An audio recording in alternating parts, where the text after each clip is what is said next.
स्पृश्य अस्पृश्य ही प्रथा मोडीत काढून त्यांनी संगीत उच्चार व संगीत उत्तर क्रिया ही नाटके लिहिली। एवढ्यावरच न थांबता सदर नाटकाची तिकिटे अस्पृश्यांना मोफत दिली। याचा परिणाम म्हणजे नाट्यगृहातील अस्पृश्यता नाहीशी झाली। अंधमानाच्या भिंती देखील त्यांचे लिखाण बंदिस्त करू शकल्या नाही। अंधमानाच्या भिंतीने स्वतःला गोंधळून घेऊन सावरकरांना म्हणावं, हे विनायका, माझा एक हात म्हणजे एक भिंत तू लिहिलेल्या फटक्याने गोंधला आहे। आता दुसरा हात तू एखाद्या कवितेने भरून टाक बरे। इतके साजरे होते सगळे। मराठी भाषा समृद्धीसाठी खूप प्रयत्न केले व मराठी भाषेला काही शब्द दिले।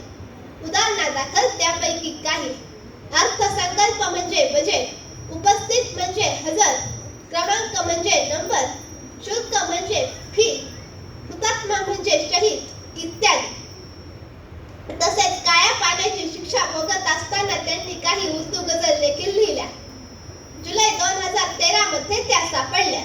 शंकर महादेवन यांनी त्या संगीतबद्ध करून अमिताभ बच्चन यांच्या आवाजात संगीतबद्ध करून त्यांनी त्या प्रकाशित केल्या। सावरकरांचे व्यक्तिमत्व हे अष्टपैलू होते।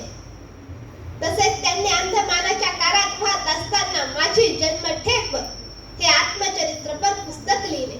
तसेच जोसेफ मेदिनी, काळे पाणी, तेजस्वी तारे ही देखील सावरकरांचीच पुस्तके। सावरकरांचे व्यक्तिमत्व अष्टपैलू होते।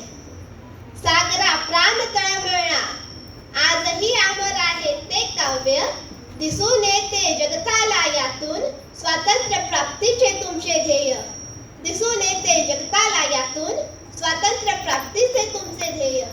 शेवटी जाता जाता एवढेच म्हणावेसे वाटते की झाला नाही कधी होणार नाही, झाला नाही कधी होणार नाही। सावरकरांसारखा साहित्यिक पुन्हा जन्म घेणार नाही, घेणार नाही। आपण आयोजकांनी मला जी बोलण्याची संधी दिली त्याबद्दल मी आपले आभारी आहे। एवढे बोलून मी माझे 2 शब्द संपवते। धन्यवाद।